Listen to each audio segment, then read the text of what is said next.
আসলে আমি ব্যাংকে চাকরি ছেড়ে এসে আমি কিন্তু খামার করেছি। আমার কিন্তু সুবর্ণ সুযোগ ছিল ভালো কিছু করার, বরং আমি তার থেকে ভালো কিছু করেছি। আমি চাকরি করলে কী করতাম, হয়তো 1-1.5 লাখ টাকা বেতন পেতাম, ভালো থাকতে পারতাম। আমি সমাজের জন্য প্রতি মাসে 1-1.5 লাখ টাকা এখন বিনিয়োগ করি। আমি কিন্তু স্রোতে গা ভাসাই না। আমার মনে হচ্ছে স্রোতে যারা গা ভাসিয়ে দেয় শেষ পর্যন্ত তারা বিপদে পড়ে। কোটি টাকার ঘরে 10 লাখ টাকার গরু নাই, এমনটা অনেকেও দেখবেন। আর আমি মনে করি 10 লাখ টাকা সেটাই আমার কোটি টাকার গরু আছে। জীবে প্রেম করে যেই জন সেই জন সেবিছে ঈশ্বর, সেই ঈশ্বরের আরাধনা করি আমি। আপনার এই গরুগুলাকে আপনার সন্তানের মতো, আপনার মা বাবার মতো লালন পালন করতে হবে। আমার বউ বাচ্চাকে আমি খুব কম সময় দেই, কিন্তু আমার গরুগুলাকে আমি সময় দেওয়ার চেষ্টা করি। আমার খামারে 20 থেকে 38 লিটার পর্যন্ত দুধের গাভী আছে।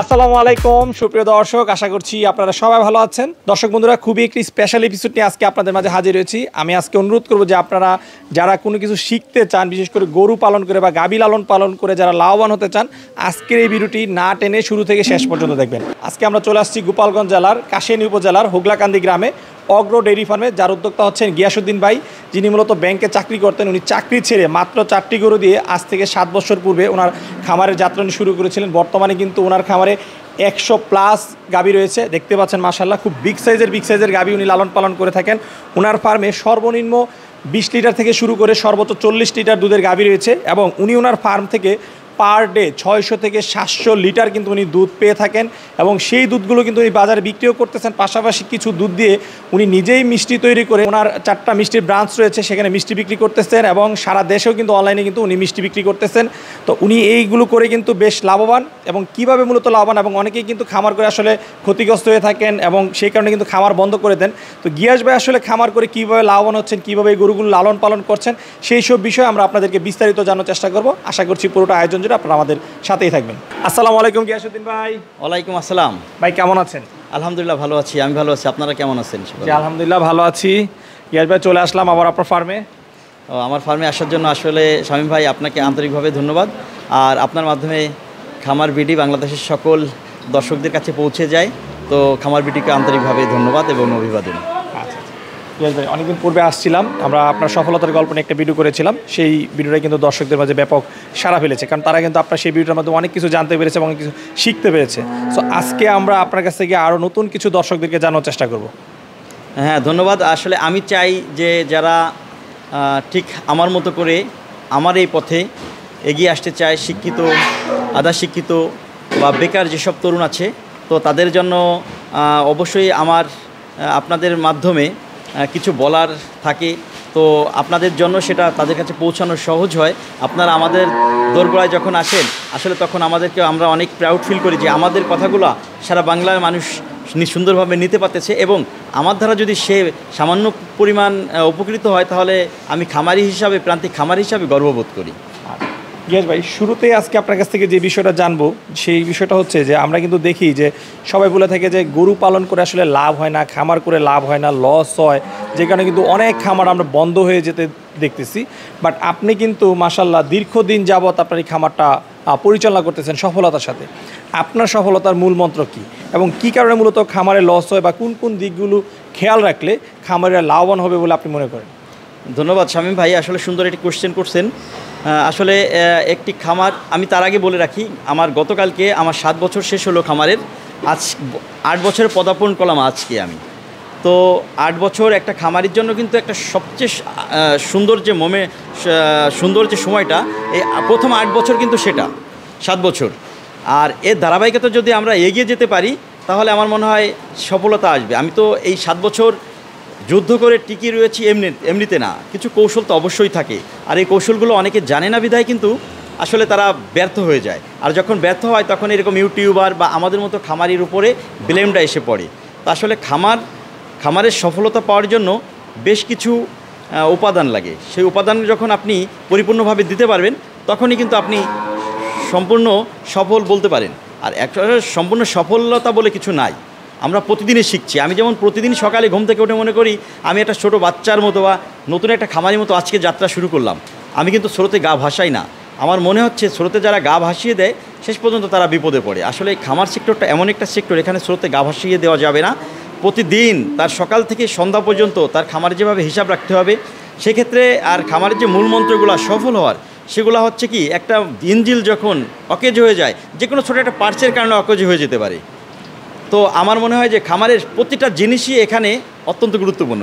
যেমন আপনি খামার শুরু করার আগে ঘাসের যেমন জায়গার প্রয়োজন, সুন্দর ঘাসের প্রয়োজন, খামার যারা পরিচালনা করবে যেসব কর্মচারী, সে সুন্দর কর্মচারীর প্রয়োজন, ভালো গরুর প্রয়োজন, মোটামুটি একটা শেটের প্রয়োজন। আর আপনার উদার মন মানসিকতা পরিচয় দিতে হবে। আপনার এই গরুগুলাকে আপনার সন্তানের মতো, আপনার মা বাবার মতো লালন পালন করতে হবে। একটা মা বাবা যখন বৃদ্ধ হয়ে যায়, ঘরে পড়ে যায়, আমরা কি করি, তাকে যেভাবে লালন পালন করি, আর কিভাবে আর কয়েকটা দিন সুন্দরভাবে তাকে আমি এই পৃথিবীতে রাখতে পারবো, তো সেই চেষ্টা করি। আর অনেকে কি করে, একটা গরু অসুস্থ হয়েছে, তাড়াতাড়ি আমরা প্রস্তুত হয়ে যাই কীভাবে কসাইকে দেই বা বিক্রি করে দিতে পারি। একটা গরুকে যখন আপনি দীর্ঘদিন লালন পালন করবেন, তার থেকে কয়েকটা প্রজন্ম বাচ্চা নিতে পারবেন, তখন কিন্তু সেই গরুটা আপনাকে ভালোবাসবে। আর ওই গরু থেকে যত প্রজন্ম আসবে, প্রতিটা প্রজন্মকে আপনার আপন সন্তানের মতো মনে হবে। আর একটা কিনলেই তো আসলে খামারি হয়ে যায় না, কিনে অনেকের টাকা আছে সমাজে, বিত্তবান ব্যক্তি, তো তারা কিন্তু খামার করে প্রতিষ্ঠা লাভ করতে পারে না। আমরা ব্যর্থতার, আমাদের দায়বদ্ধতা কিন্তু ওখানেই শুরু হয় যে আমরা কিনে খামার করতে চাই। আসলে ওটা কিন্তু ব্যর্থতার প্রথম ধাপ। আমরা যদি আমাদের প্রজন্মকে ঠিক করে গরুর ধারাবাহিকভাবে এগিয়ে যেতে পারি, আমাদের সুন্দর সুন্দর বাচ্চা দিয়ে গরুর, তাহলে কিন্তু ওই গরুগুলো আপনাকে চিনবে, দীর্ঘদিন ওই গরুগুলো আপনাকে ঠিক পিতৃ স্নেহে যেরকম রাখে ওই রকম রাখবে। আর আমরা সন্তান সমতুল্য করে এগুলো পালতে চেষ্টা করব। এইভাবেই কিন্তু খামারে সফলতা আসে। আচ্ছা, তাহলে আপনার কাছ থেকে যে জিনিসটা আমি বুঝলাম, আপনি তো অনেক কিছুই বললেন, সেটা থেকে প্রথম আসলো যে ঘাস। হ্যাঁ, ঘাস খামার করতে হলে প্রথমে ঘাসের ব্যবস্থা করতে হবে, ভালো জাতের গরু নির্ণয় করতে হবে, ভালো জাতের গরু দিয়ে খামারটা শুরু করতে হবে, ভালো কর্মচারী প্রয়োজন এবং নিজেরও এটা দেখাশোনা করতে হবে, তাই তো? হ্যাঁ, শিওর। আসলে সব কিছুর সংমিশ্রণে কিন্তু একটা পরিপূর্ণ খামার। একটাকে বাদ দিয়ে কিন্তু আপনি কোনোভাবে এগিয়ে যেতে পারবেন না। আপনি তখনই, এই আমি 7 বছর আছি, আর 7 বছর শুরুতে আমার যে কর্মচারী ছিল কিতাব, আমার এই যে আয়েব, আমার ভাই, আমি কখনো তাদেরকে কর্মচারী বলি না। সেগুলাই কিন্তু আজকে আমাকে সারা বাংলাদেশে অনেকে চেনে, অনেকে ফোন করে বিভিন্ন পরামর্শের জন্য। কেন? ওরাই আমাকে এই পথটাতে নিয়ে এসেছে। আমার এই প্রতিটা কর্মচারীকে কর্মচারী মনে করি না, ভাই বলি, কাউকে শালা বলি, ভালোবেসে রাখার চেষ্টা করি। সবসময় খেয়াল রাখতে হবে ওইটা, যে ওদের কিভাবে আমি দীর্ঘদিন আমার ফার্মে রাখতে পারবো। কারণ একটা গরুর কীভাবে রোগ হয় ওরাই সুন্দরভাবে প্রথম নির্ণয় করতে পারে। কারণ ওরা 24 ঘন্টায় ফার্মে সময় দেয়, ফার্মের ভিতরে থাকে। আমি কিন্তু থাকি না। আমি হয়তো দিনে 4-5 বার আসি, যত্ন নেই, ওদের যত্ন নেই, গরুগুলোকে যেটা সুন্দর সেটার পাশে যাই, একটু হাত বুলিয়ে দেই, এটাই কিন্তু আমার শেষ। কিন্তু বাদবাকি যে কাজটা আমার যারা সম্পূর্ণ করে, আমার এই ফার্মের যে ভাইয়েরা, তো ওরা কিন্তু অ্যাসেট। সুন্দর একটা গরু যেমন একটা ফার্মের অ্যাসেট, তেমনি আমার এই ভাইয়েরা কিন্তু আমার ফার্মের একটা অ্যাসেট। সে চেষ্টা করলে পারে ওই গরুটাকে সুন্দরভাবে লালন পালন করার জন্য। ভাই, 7 বছর পূর্বে আপনার কয়টা গরু দিয়ে খামার যাত্রা শুরু হয়েছিল? ভাই, 7 বছর পূর্বে আমি সর্বপ্রথম সিরাজগঞ্জ থেকে 4টে গাভী নিয়ে যাত্রা শুরু করি। আচ্ছা, বর্তমানে আপনার খামারে তো আমরা অসংখ্য গাভী দেখতে পাচ্ছি, সব মিলে কতগুলো গরু রয়েছে? ভাইয়া, বর্তমান আমার ফার্মে গরু আছে 120টার মতো।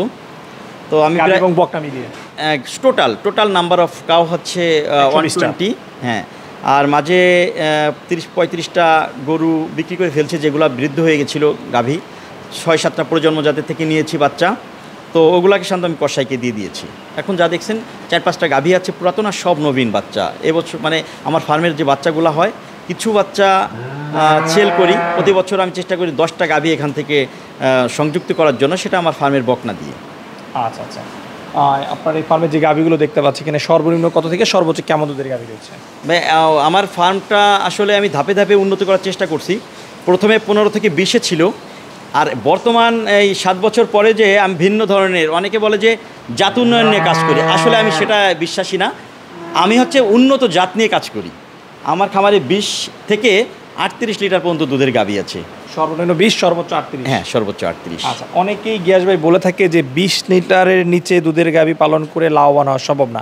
এই বিষয়ে আপনার মতামত? আসলে এটা যারা শুরু করবে তাদের জন্য যদি মাথায় এই চাপটা নিয়ে যায়, তাহলে তারা কখনো সফল হতে পারবে না।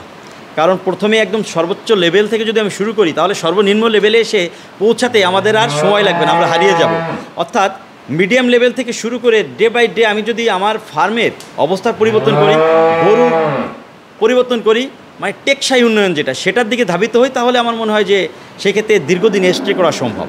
আচ্ছা, বর্তমানে আপনি প্রতিদিন আপনার ফার্ম থেকে কত লিটার দুধ সংগ্রহ করতেছেন?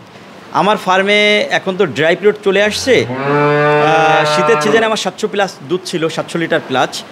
আর বর্তমান আমার ফার্মে 620 লিটারের মতো দুধ আমি আহরণ করি সকাল এবং বিকাল মিলিয়ে পার ডে। আচ্ছা, হিউজ পরিমাণে দুধ আপনি আহরণ করতেছেন, যেহেতু আপনার গরুর সংখ্যা খামার বেশ রয়েছে, তো এই দুধগুলো সাধারণত আপনি কী করে থাকেন? ভাইয়া এখানে আসলে সবাইকে জানানো উচিত যে আমি 7 বছরের খামারি জীবনে আমি গত 4 বছর আমার ফার্মের নাম হচ্ছে অগ্রো ডেয়ারি ফার্ম। অগ্রো সুইটস ভিলেজ নামক বায়ো প্রোডাক্ট আমার ফার্মের বিকালে যে দুধটা হয় সেটা দুধ দিয়ে আমি আমার বাড়িতেই কারখানা রয়েছে, আমার 4টে শোরুম রয়েছে, আমি মিষ্টি তৈরি করি। আর অনলাইনে সুবাদে অগ্রো ফুডসের মাধ্যমে সারা বাংলাদেশের মানুষের ঘরে পৌঁছে যায় আমার অনলাইনের মিষ্টিগুলা, ড্রাই মিষ্টিগুলা। আমি বিকালের যে 250 থেকে 270 লিটার দুধের মতো হয়, এটা দিয়ে আমি আমার যেটা প্রয়োজন সেটা মিটাই। আর সকালে প্রায় 400 লিটার দুধ, সেটা আমি আমার পার্শ্ববর্তী উপজেলা মকসেদপুরে নাম করা 3টা মিষ্টির দোকান রয়েছে, ওখানে আমি সরবরাহ করি 7 বছর যাবত। 7 বছর যাবত। দুধের দামটা আপনাদের এলাকায় কেমন? আলহামদুলিল্লাহ, আমাদের অঞ্চলে সব কিছুই আমাদের অঞ্চলে খামার করার জন্য উপযুক্ত যেটা, সেটাই আমাদের অঞ্চলে আছে। আমি অ্যাভারেজ আমার কন্ট্রাক্ট হচ্ছে 65 টাকা করে আমি পাচ্ছি। আর লোকাল যারা দুধ আমার থেকে বিভিন্ন সময় নিয়ে থাকে, ওরা সাধারণত 75 থেকে 80 টাকা দিয়ে থাকে। আচ্ছা আচ্ছা, তারা তো গিয়ে আসবে। আপনার নিজেও মিষ্টি তৈরি করতেছেন, পাশাপাশি বিক্রি করতেছেন, আপনার দুধ নিয়ে কোনো চিন্তার কোনো কারণ নেই? আলহামদুলিল্লাহ, আমার গর্বের জায়গাই তো ওইটা যে আমার দুধ নিয়ে, বরং আমি অনেক বিপদগ্রস্ত পথগ্রস্ত অনেক খামারিকে টেনে তোলার চেষ্টা করি, যারা দুধ বিক্রি করতে পারে না, যারা বিভিন্ন জায়গায় প্রতারিত হয়, তো তাদের পাশে থেকে চেষ্টা করি তাদেরকে সুন্দর একটা গাইডলাইন দেওয়ার জন্য। আমার কাজ হচ্ছে জন্মের পর থেকে, আমি বুঝে ওঠার পর থেকে মানুষের জন্য আমি প্রাণটা বিলিয়ে দেওয়ার চেষ্টা করি। আমি একটা সময় ব্যাংকে চাকরি করতাম, 2015 সালে চাকরিটা ছেড়ে দিয়েছিলাম। তারপরে আসলে শখের বসে খামার করিনি, দায়বদ্ধতা থেকে খামার করছি। কখনো চাকরিতে আমি অভ্যস্ত ছিলাম না যে আমি চাকরি করতে পারবো, এটা আমি ভিতরে কখনো লালনও করতে পারিনি।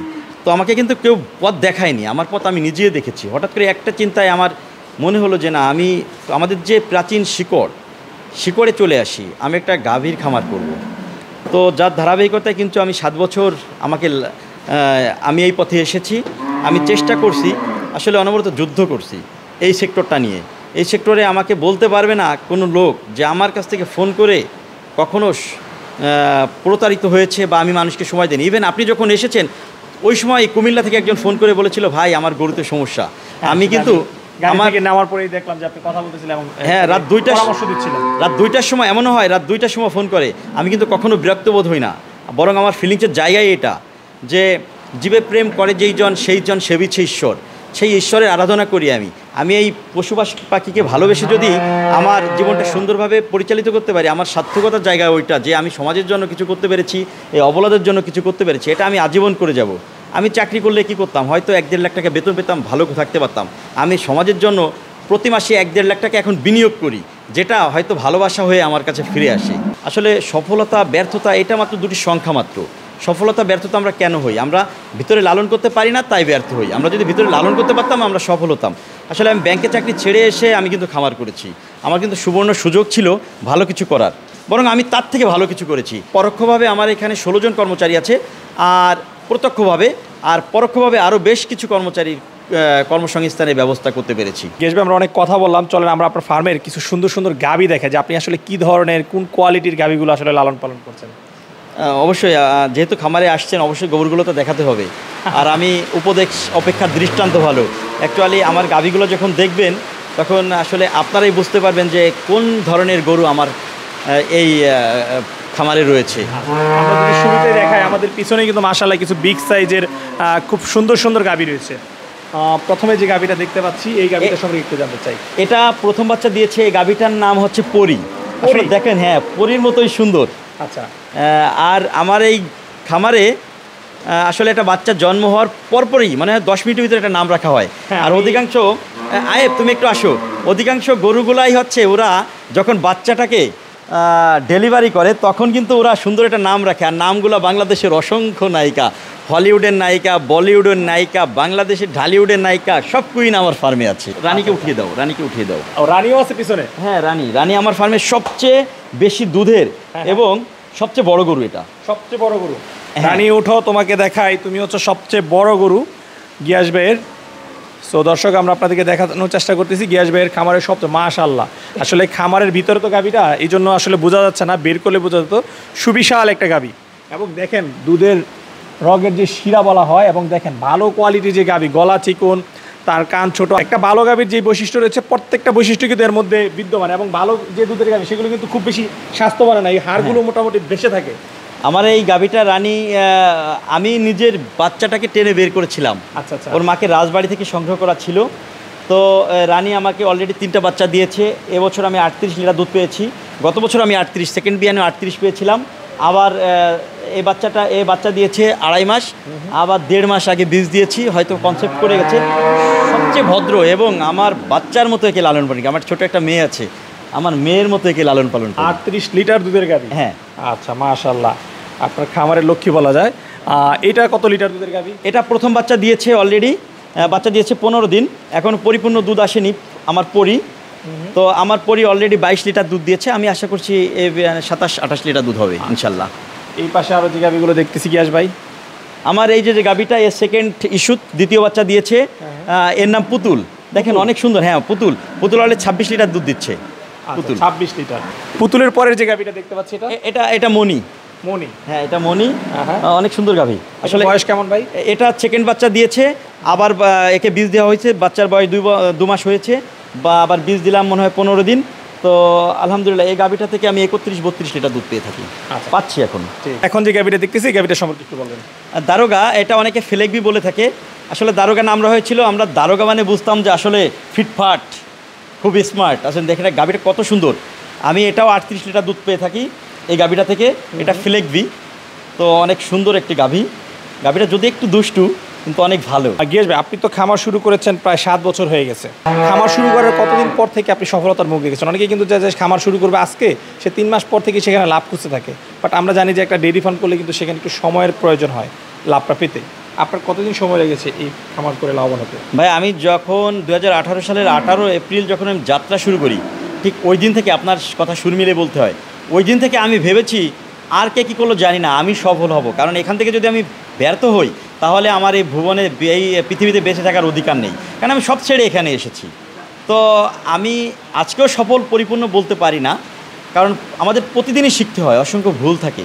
তো প্রতিদিনই শেখার চেষ্টা করছি। আসলে সফলতা অবশ্যই ওইভাবে আপনি বলতে পারেন যে আমি সফল, তবে আমি ওইভাবে মানে ঢেকুর তুলে বলতে পারি না যে আমি সফল হওয়ার চেষ্টা করছি। গিয়াস ভাই, আমরা এই পাশেও কিন্তু বেশ বড় বড় কিছু গাভী দেখতে পাচ্ছি। হ্যাঁ, আলহামদুলিল্লাহ, মাশাআল্লাহ বলতে হয়। আমার খামারের অধিকাংশ গাভী বড় গাভী। জার্সি ব্রিডের 2-3টা গাভী আছে একটু ছোট, যেমন আমার এই যে গাভীটা ময়না। হ্যাঁ, ময়না হচ্ছে বৈশাখীর নাতি। বৈশাখী দিয়ে আমি যাত্রা শুরু করেছিলাম বৈশাখ মাসে কিনে। তো বৈশাখীর নাতি ময়না। এ পাশে আছে ওই যে দারোগা, দেখলেন দারোগার বাচ্চা। আমার দারোগার বাচ্চা এটা? হ্যাঁ, দারোগার বাচ্চা। এটা বাঘিনী। হ্যাঁ, বাঘিনী, দেখেন কত সুন্দর। আর এটা প্রথম বাচ্চায়, প্রথম ইস্যুতে, প্রথম বিয়ানে আমি এটা থেকে 28 লিটার দুধ পেয়েছি। আচ্ছা আচ্ছা। গিয়াস ভাই, আপনার কাছে একটু জানতে চাই যে গাভীগুলো লালন পালন করতেছেন, খাবার দাবার কী কী দিচ্ছেন? আসলে এটা সুন্দর একটা কোশ্চেন। একটা খামার করার পূর্ব শর্ত হচ্ছে ঘাস। তো আমার 10 একর ঘাস রয়েছে। আমি গর্ব করে বলতে পারি যে আল্লাহর রহমতে আমার যত সুন্দর ঘাস রয়েছে, আসলে অনেক জায়গায় পাবেন না এত সুন্দর ঘাস। হ্যাঁ, আমরা দেখতে পাচ্ছি খামারের পিছনে অনেক সুন্দর ঘাসের জমি। হ্যাঁ, ঘাস রয়েছে, আর আমার খামারের 3 পাশ দিয়েই ঘাস। তো প্রচুর, প্রতি এক একটা গরুকে আমি প্রায় 40 থেকে 50 কেজি কাঁচা ঘাস খাওয়াই দিনে 2 বার। আর আমি বিভিন্ন জায়গা থেকে কালেক্ট করা দানাদের যে খাবার, 8 থেকে 10টা আইটেম এই সংমিশ্রণ করে আমি মূলত এদের খাওয়াই থাকি। একটা গাভীকে সর্বোচ্চ 8 থেকে 10 কেজি পর্যন্ত দানাদার খাবার খাওয়াই। তার ভিতর রয়েছে গমের ভুসি, ভুট্টার ক্রাশ, ভুট্টার খোসা, মুসুরের ভুসি, খেসারির ভুসি, তারপরে আছে তিলের খোল। আমাদের অঞ্চলে অ্যাভেলেবেল পাওয়া যায় না, হালকা পরিমাণ চেষ্টা করি। তারপর মাসকালাইয়ের ভুসি, আমরা ডাবরির ভুসি খাওয়াই। আর অল্প পরিমাণ সয়াবিনটাও আমরা দেওয়ার চেষ্টা করি পুষ্টিমান নিশ্চয়তার জন্য। গিয়াস ভাই, এই গাভীগুলোর আপনারা আর কি যত্ন করতেছেন, যেমন গোসল করানো বা রোগের জন্য কি ভ্যাকসিন করতেছেন? আসলে সকাল 5টার সময় আমার ভাই যারা লালন পালন করে ওরা সর্বপ্রথম সেটে এসে গরুগুলোকে পরীক্ষা করে কোনোটা কোনো সমস্যা আছে কিনা, কোনোটা হিটে আসছে কিনা, কোনোটা কোনো ধরনের রোগ জীবাণু ওর ভিতরে দেখা যায় কিনা সেই ধরনের। তো তারপর থেকেই মূলত গরুকে গোসল করাই দেওয়া, তারপরে খাবার দেওয়া, তারপর সকালে দুধ আহরণ করা হয়, তারপরে দুধ আহরণ করার পরপরই ঘাস দেওয়া হয়, কাঁচা ঘাস। আর এর পরবর্তীতে দুপুরে সেম একই ধরনের কাজ। আবার সন্ধ্যার সময় বেশি গরম পড়লে আবার গোসল করানো হয়। আর যদি আবহাওয়া স্বাভাবিক থাকে তাহলে হয়তো ওই গরুর পা বা গোবর সেগুলো ধুয়ে দেওয়া হয়। এভাবে লালন পালন। আর ভ্যাকসিনের ভিতরে আসলে আমার খামারটা পরিকল্পিত খামার। আমার শেডটা আধুনিক শেড না, কিন্তু আমার গরুগুলো আধুনিক। তো স্বাভাবিকভাবে বছরে আমি 2বার খুরা রোগের ভ্যাকসিন আর এলএসডির ভ্যাকসিন 2বার করি। আদার্স আমি আর তেমন কিছু করা হয় না। সেটা নড়ে বেরোয়, কিন্তু মাশাআল্লাহ গাভী কিন্তু বলতে হবে যে একদম বাংলাদেশের টপ লেভেলের যেরকম সময় বড় বড় খামার রয়েছে, ওই সমস্ত খামারে যেই কোয়ালিটির বা যেই সাইজের গাভীগুলো থাকে সেই ধরনের গাভীতে কিন্তু আপনার এই খামারটা ভরপুর। আলহামদুলিল্লাহ, এটা তো আমার গর্বের জায়গা। আমার বউ বাচ্চাকে আমি খুব কম সময় দেই, কিন্তু আমার গরুগুলোকে আমি সময় দেওয়ার চেষ্টা করি। কারণ আমি মনে করি যে আমার এই অবলারা যদি বেঁচে থাকে ওদের এই কারণ ওরা আমাকে আর্ন দেয় বিধায় আমি কিন্তু সুন্দরভাবে সমাজে আমি নিজে চলতে পারি, আমার ভাই ব্রাদারকে চালাইতে পারি। তো আমি সেই জন্য আমি মনে করি যে কোটি টাকার ঘরে 10 লাখ টাকার গরু নাই, এমনটা অনেকেও দেখবেন। আর আমি মনে করি 10 লাখ টাকা সেটে আমার কোটি টাকার গরু আছে। এটা হচ্ছে আমার ব্যবসার মেন ফার্মের প্রতিপাদ্য। একটু জানতে চাই বর্তমানে কত কোটি টাকা বিনিয়োগ করে রয়েছে আপনার? শুরুতে কিন্তু আমি শূন্যতে শুরু করেছি। মা একটা ছাগল কিনেছিলাম 3600 টাকা দিয়ে, মা আমাকে 1600 টাকা দিয়েছিলেন। সেই ধারের উপরে এখনও আছি, যদিও ধারাবাহিকভাবে আমি 70 লাখ টাকার মতো বিনিয়োগ করেছি। আর আমি মনে করি এখন আমার ফার্মে আমি তো আসলে ভালোবাসাকে ওইভাবে সম্পদের বিনিময়ে মানে টাকার বিনিময়ে কখনো নির্ধারণ করা যায় না। আমার মনে হয় 2 থেকে 2.5 কোটি টাকার গরু আমার ফার্মে রয়েছে। আচ্ছা আচ্ছা, গিয়ে আপনার কাছে একটু জানতে চাই, এই যে আপনার ফার্মের যে দুধগুলো রয়েছে সেগুলো আপনি মিষ্টি উৎপাদন করে মিষ্টি বিক্রি করতেছেন, দুধ বিক্রি করতেছেন, এবং যে সকল খরচ রয়েছে সকল খরচ বাদে আসলে কি অবস্থা আপনার এখানে মান্থলি কীরকম টাকা প্রফিট থাকতেছে? আসলে ভাই এমন একটা কোশ্চেন করছেন, এখানে সত্য বললেও কিছুটা মানে বিব্রততে পড়তে হয়, আর মিথ্যা বলা আমার দ্বারা সম্ভব নয়। তো আমার বিকালে যে দুধটা আহরণ করি আমি কাজে লাগাই। আমার ওখানে পার ডে অনলাইন অফলাইন মানে আমার 4টে শোরুম মিলে আমার 60 থেকে 70 হাজার টাকার মিষ্টি সেল হয়। আর সেখানে আমার টোটাল প্রতিদিন খরচ আছে 28 থেকে 29 হাজার টাকা আমার মিষ্টি ওই ইসে। আর খামারে প্রতিদিন আমার এখন দুধ হচ্ছে 620 লিটারের মতো। আমার প্রতিদিন 300 লিটার দুধের খরচ আছে, অর্থাৎ আমার 20 হাজার টাকা খরচ হয়। আমার সেখানে টোটাল 36-37 হাজার টাকার মতো দুধ হয়। তো পার ডে আপনার অনেক টাকা লাভ হচ্ছে ভাই। আমি লাভ লস হিসাব করি না, তো আমি আলহামদুলিল্লাহ বলছি আমি দিন শেষে ভালো আছি। দিন শেষে যদি আমরা পার ডে হিসাব করি সেই হিসাবে তো প্রতি মাসে আপনার মানে হিউজ টাকা লাভ ভাই। আমি সেটা বলছি যে লাভের হিসাব, লাভের কারণে খামার বন্ধ করে দিচ্ছে, আর সেখানে আপনার এরকম লাখ লাখ টাকা লাভ, এটা তো আসলে রূপকথা। আসলে এটা দেখে অনেকে খারাপ কমেন্টস করতে পারে। আসলে তাদের বলবো যে প্লিজ খারাপ কমেন্টস না করে গ্যাসের সাথে 2 দিন এসে ঘুরবেন। গ্যাসদের অঞ্চলে থেকে খেয়ে সুন্দর আবাসন আছে আমার থাকার, তো এসে দেখবেন যে আমি কি করি সারাটা দিনকে রাত করে ফেলে আমি পরিশ্রম আমি কায়িক পরিশ্রম করি না, আমি মানসিক পরিশ্রম করি। আমার মিষ্টির দোকান থেকে পার ডে হয়তো 10-15 হাজার টাকা প্রফিট আসে, আমার খামার থেকে 10-15 হাজার টাকা প্রফিট। আমার দিন শেষে মনে হয় যে আমার হয়তো 5-7 লাখ টাকা প্রফিট হইতে পারে মাসে। নতুনদের জন্য বা তরুণদের জন্য আপনার কি পরামর্শ থাকবে? নতুনরা কীভাবে খামার শুরু করলে সফল হবে? আসলে তরুণদের জন্য আমার একটাই উপদেশ থাকবে, অনুরোধ থাকবে যে আপনারা যারা হতাশাগ্রস্ত আছেন, চাকরি খুঁজতেছেন, কাঙ্ক্ষিত চাকরি পাচ্ছেন না। দেখেন আমি কখনো চাকরি খুঁজিনি, আমার একটা ব্যাংকের চাকরি হয়ে গিয়েছিল, কিন্তু আমি সেটা বেশি দিন করিনি, 2 বছর মতো করেছি। তো আমি কিন্তু 1 সেকেন্ডের একটা চিন্তায় খামারে করতে এসেছি। আপনারা হাত গুটিয়ে ঘরে বসে না থেকে কিছু একটা করতে শিখুন। দেখবেন সমাজে অনেক ঠিক আমার মতো না, আমার থেকেও ভালো অনেক লোক আছে যে আপনাদের পথ চলতে সহায়তা করবে, পথ চলা শিখাবে। আপনারা যদি আমাকে ভালোবাসেন, আমার কথাগুলো ভালো লাগে, আপনারা আমার কাছে যে কোনো প্রয়োজনে ফোন করবেন। ইনশাল্লাহ আমি আপনাদেরকে সুন্দর একটা গাইডলাইন দেওয়ার চেষ্টা করব, যে সফল হওয়ার মূল মন্ত্রগুলো বলার চেষ্টা করব। ঘরে বসে থাকবেন না, হতাশাগ্রস্ত না হয়ে। তো আমার মতো এরকম আশাবাদী যুবক যারা আছে তাদের কাছে আসবেন, দেখবেন যে হয়তো পরবর্তী জীবনের জন্য সুন্দর একটা চাবিকাঠি পেয়ে যাবেন। গিয়াস ভাই, আমরা এখানে শুধু বাচ্চা দেখতে পাচ্ছি। হ্যাঁ আলহামদুলিল্লাহ, প্রতি বছর তো প্রায় 50টা বাচ্চা পেয়ে থাকি আমার এই খামার থেকে। তো ভিতরে কিছু বাচ্চা আছে, এখানে সাধারণত ছোটো বাচ্চাগুলা একটু খোলা মুক্ত অবস্থায় থাকে, হাঁটা চলাফেরা করতে পারে। তো আলহামদুলিল্লাহ আমার এই বাচ্চাগুলো আমার জিয়াস ভাই, আপনার এখানে তো বলেন যে প্রতি বছর 40-50টা বাচ্চা পান, সেখান থেকে আপনি 8-10 টাকা তৈরি করেন, আরও তো বাচ্চা থাকে, সেগুলো আপনি কখন বিক্রি করতেছেন মূলত? আসলে আমি যদি প্রতি বছর 50টা বাচ্চা পেয়ে থাকি, 50টা যে বকনা হয় তা না, তবে অনেকেরই ভালোবাসা রয়েছে আমার প্রতি। তা গত বছরও আমি প্রায় 50টা থেকে 40টার মতো বকনা পেয়েছিলাম। এবছরও মাসাল্লাহ যে বাচ্চাগুলো হচ্ছে অধিকাংশই বকনা বাচ্চা হয়েছে। তো দেখতে পাচ্ছেন ভিতরে কিছু বাচ্চা আছে, এখানে কিছু আছে। তো আমি প্রতি বছর 8-10টা বাচ্চা থেকে মা বানিয়ে থাকি, এটা ধারাবাহিকভাবে আসে। আর স্বাভাবিকভাবে অনেকেই আমাকে বলে যে ভাইয়া ভালোবেসে যে আমাকে একটা বাচ্চা, 2টা বাচ্চা, 5টা বাচ্চা দেওয়া যায় কিনা। তো আমি সাধারণত মন রক্ষা করার চেষ্টা করি, সব বাচ্চা তো আমি রেখে পারবো না, কিছু কিছু বাচ্চা আমি সেল করি মাঝে মাঝে। আর তাহলে আমার দর্শকরা চাইলে মাঝে মধ্যে আপনার কাছ থেকে 2-4টা বকনাও সংগ্রহ করতে পারবে। আসলে কমার্শিয়ালি না, কারো ভালো লাগলে এমনি ফোন করবেন, আসবেন। আর কাউকে যদি আমার ভালো মনে হয় সেক্ষেত্রে আমি হয়তো দিতে পারি। জিয়াস ভাই, এই খামার নিয়ে আপনার ভবিষ্যৎ কি পরিকল্পনা রয়েছে? সে ভবিষ্যৎ তো অনেক পরিকল্পনা রয়েছে। আমি প্রায় বলি যে আমার হৃৎপিণ্ড হচ্ছে খামার। আমি যতদিন জীবিত থাকবো ততদিন আমি আমার এই স্বপ্নটাকে লালন পালন করব। তো আমি চাই যে আমার খামারটা শুধু খামার নয়, অনেকের পথ চলার পাথেয় হিসাবে থাক। আর আমি চেষ্টা করব আমার খামারটাকে ধরে রাখার জন্য দীর্ঘদিন। পাশাপাশি আমার সমাজের প্রতি কিছুটা দায়বদ্ধতা আছে, তো সে দায়বদ্ধতা জায়গা থেকেও আমি চেষ্টা করব মানুষের পাশে থাকার জন্য। আর একটু না বললেই নয়, গত একটা ভিডিও করেছিলেন, তো অসংখ্য প্রবাসী ভাইয়েরা আমাকে ফোন করেছেন, মোর দেন 1000 কল আমার অলরেডি এসেছে। তো আমার মনে হয় না কেউ আমাকে খারাপ বলতে পারবে। তারপরে সবার চোখে একজন মানুষ ভালো হতে পারে না, আইকন হতে পারে না। আমি আইকন হতে চাই না, আমি খামারি পরিচয় দিতে চাই। তো তাদের জন্য আমার অবশ্যই একটা কথা বলা থাকবে, প্রবাসী ভাইরা যদি কখনো কেউ বিপদে পড়েন খামার সংক্রান্ত বিষয় নিয়ে আমার সাথে যোগাযোগ করার চেষ্টা করবেন। আমি তো ফোনে বলে দিতে পারবো একটা গাইডলাইন, গরুর কী অসুস্থতা হয়েছে বা কী ট্রিটমেন্ট দিলে ভালো হবে সেটা আমি চেষ্টা করব। আর আপনাদের প্রতি তো আমার অবশ্যই দায়বদ্ধতা জায়গা আছে। আপনারা যেভাবে আমাকে ভালোবাসা দেখান ফোন করে, তো তাদের প্রতি, প্রবাসী ভাইদের প্রতি আপনাদের রেমিটেন্স চাই, মূলত আমরা ভালো থাকি। তো আপনারা আমাদের জন্য দোয়া করবেন। আর পাশাপাশি বাংলাদেশের যে সকল, সবাইকে তো উপকার করতে পারবো না, যারা আমার কাছে আসবেন তো আমার দরজা আপনাদের জন্য খোলা থাকবে। আসবেন, একবার দেখে যাবেন যে গিয়াস ভাই কে, গিয়াস ভাই কেমন, গিয়াস ভাইয়ের কাছে গেলে কী পাওয়া যায়। আমার মনে হয় নিরাশ হয়ে ফিরবেন না কখনো কেউ। আচ্ছা গিয়াস ভাই, কথা বলে খুবই ভালো লাগলো। আপনার ফার্মের ভবিষ্যৎ সফলতা কামনা করে বিদায় নিচ্ছি, ভালো থাকবেন। আপনি আমার জন্য দোয়া করবেন। আমার এই সন্তান যারা আছে, সন্তানদের জন্য দোয়া করবেন, যেন এদের নিয়ে আমি আমার যতদিন বেঁচে থাকি অত্যন্ত সুখী সমৃদ্ধ জীবন আমি কাটাতে পারি। আর আপনাদের দোয়ায় হয়তো আমার বাকি যে পথ চলা এটা মসৃণ হবে। ধন্যবাদ খামার বিডি, ধন্যবাদ শামীম ভাই।